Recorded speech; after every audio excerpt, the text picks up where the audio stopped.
Hey, Royal Family, welcome to my General Hospital Daytime Drama channel. I am your hostess, the Daytime Drama Queen. I have your General Hospital recap for today, Thursday, July 20th. Now, let's get into it. We see Trina Robinson, Portia Robinson, and Marshall Ashford along with Spencer Cassadine at GH. Trina Robinson is worried sick. The doctors have made everyone leave Curtis's room. She asks her mother, Portia, why did the doctors make us leave? Portia tries to reassure Trina that everything will be okay. A nurse comes by and tells them that Curtis can have 2 visitors at a time. Portia suggests that Marshall and Trina go first. Portia is left with Spencer. Spencer makes a promise to Portia that he won't let his family connections hurt Trina again or Portia's family. Portia then asks Spencer, do you think that's a promise you can keep? TJ Ashford walks up and speaks with Portia. Spencer walks away. We then see Trina in Curtis's room. He is awake. Trina tells Curtis that she is glad that he made it. He then asks for Portia. Trina leaves and Marshall Ashford comes into the room. He tells Curtis, we almost lost you, son, in the operating room. We then see Trina and Spencer. They have left the area near Curtis' room. They take a seat on a bench. Spencer asks Trina, do I make your life better or harder? Trina wonders why Spencer asked her that. He tells her that whatever comes their way, they will face it together. At Pentonville, we see Esme Prince waiting to visit her mother, Heather Weber. Cyrus Renaud takes a seat beside Esme. She asks him, do I know you? He says, I know who you were. I read everything about you in the papers. When you first came to Port Charles, you were not the same person. Cyrus says, maybe I see you for who you are now that I was on a similar journey. He tells Esme, we have faced the same dilemmas. We were on the same paths, but we have changed. Yet people are still skeptical of us. Esme says, I keep telling people I'm not horrible because of my parents. Cyrus says he can understand, and that's why I sought you out. He tells her that the blessed child of hers is part of his family.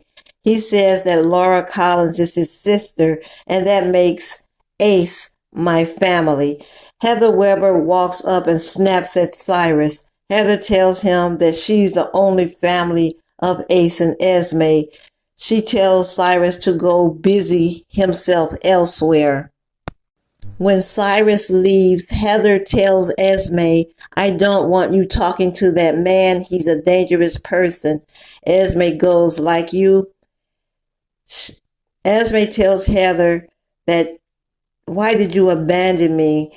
Heather then asks about her grandson, Ace. Esme says, I'm here to get answers. My son will never know about his grandparents. Heather tells Esme that you are just like me. Esme says, no, I'm not. Heather says, oh, sweetheart, that is why you are here. Esme tells her that she and Spencer are raising Ace the right way. Heather tells her that Spencer doesn't care about Ace or you. Esme says, I would never abandon my baby like you abandoned me.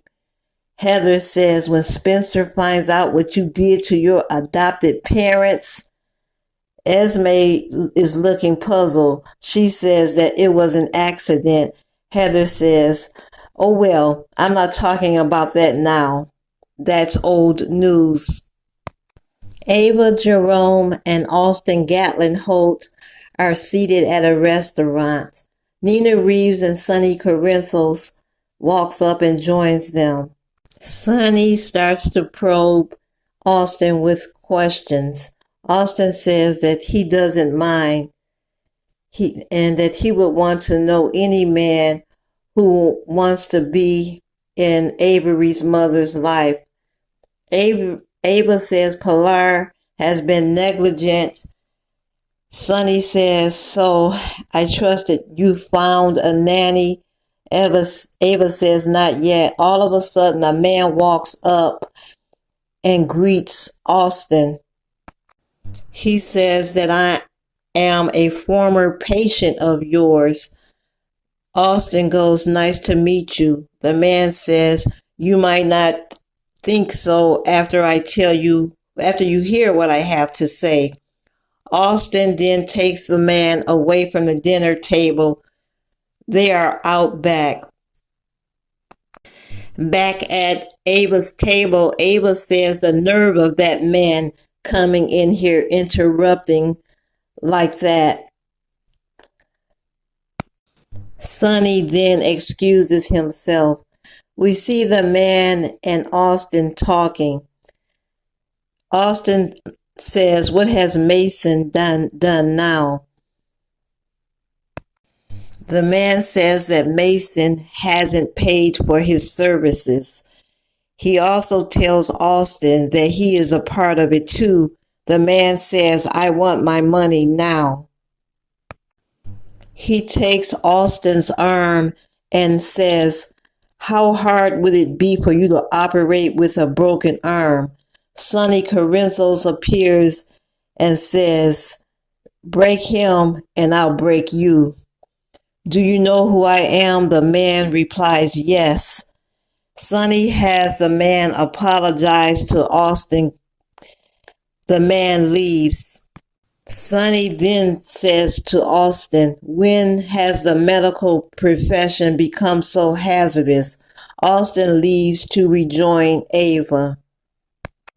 We see Sam McCall playing referee between her sister Christina Corinthos Davis and Molly Lansing Davis.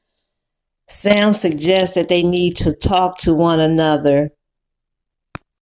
Molly asks Christina, when did you decide that you would be a good surrogate for me and TJ? You always make things about yourself. Sam has to take a call. She answers the call. It is Maxie. Maxie tells Sam that Sasha has just stabbed Cody. Sam leaves Christina and Molly alone. They continue to talk. Christina tells Molly that she has stepped up for her on numerous occasions and that she thought it was the ideal time to pay the favor back.